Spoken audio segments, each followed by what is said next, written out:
As current Russia's position in the Middle East with the fall of Bashar al-Assad regime. What is your take on that? Well, this is a huge opportunity for the West, for Turkey, for Ukraine, for Israel, obviously.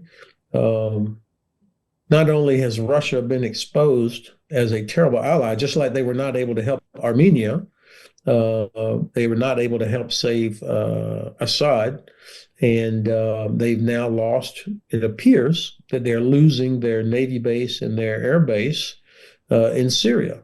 So their ability to influence things, not only in the Middle East, but in the Mediterranean, is potentially going to be significantly reduced. And as I mentioned earlier, the departure of this submarine, the Novorossiysk, because they don't have the ability anymore to take care of these submarines in the Mediterranean. This is a significant impact on Russia's ability to project power.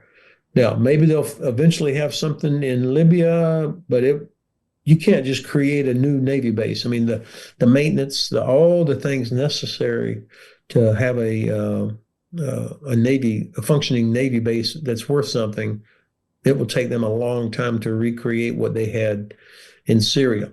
For Israel, obviously, the fall of Syria means that Iran's ability to continue to ship weapons to Hezbollah via Syria, that's probably over or dramatically reduced.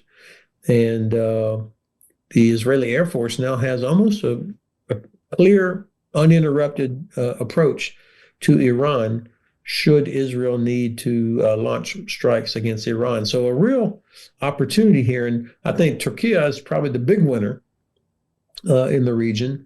They can expand their influence into northern Syria.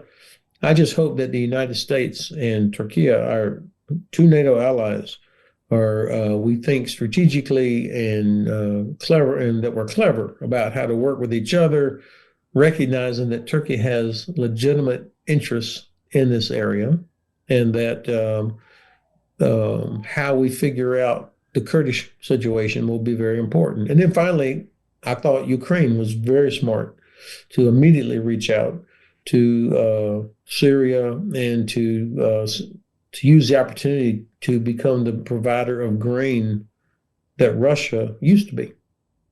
And my final question for you would be about Israel-Hamas negotiations. Do you expect any kind of success in this hostage exchange, hostage release negotiations between Israel and Hamas, and the possibility for a ceasefire there?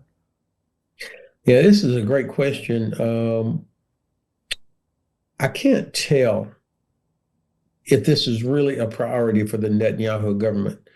I think there are 100, 102 hostages still out there somewhere. Some estimate that maybe a quarter to a third of them are actually already dead, but their bodies have not been returned. We don't know. It's a terrible situation for those families. But it doesn't seem that this is the priority for the Netanyahu government. I can't tell yet exactly what the Netanyahu government intends to do in Gaza. You still have fighting going on.